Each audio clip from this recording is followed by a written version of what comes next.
They've lost 4 of their last 5 and have tumbled out of the 8, but the Blues welcomed back Andrew Carazzo and Heath Scotland for their clash with West Coast at Patterson's and have to break an Eagles home winning streak of 16 matches, and they got off to a flying start. They're picked up by Cruiser on the left, a big man. I think he's done it.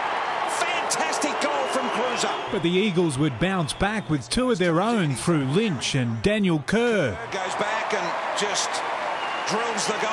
West Coast would continue to apply plenty of pressure, dominating inside 50s, but Schofield didn't need to cross the stripe. Good kick, can find a target, lets it rip from 52 metres out. But the Blues would draw to within a kick at quarter time. Plays on, little kick over the top, Walker, got to be clean here, no skid, did you see that? The umpire would see something in this mess for Jack Darling after the break. In he comes, kicks the goal for West Coast.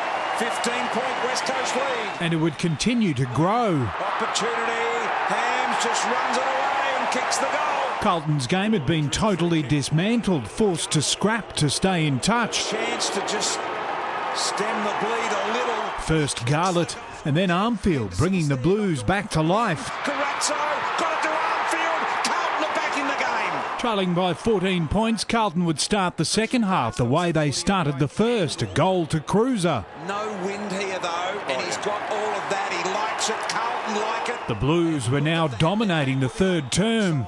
High ball, Henderson.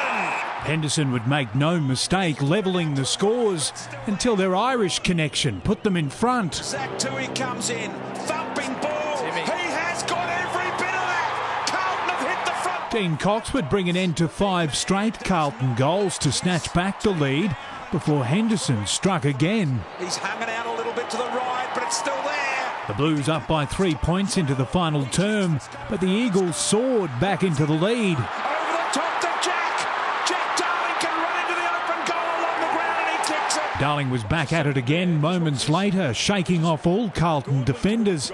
He'd turn around and extend the lead. Now bending back and he's been able to work that through.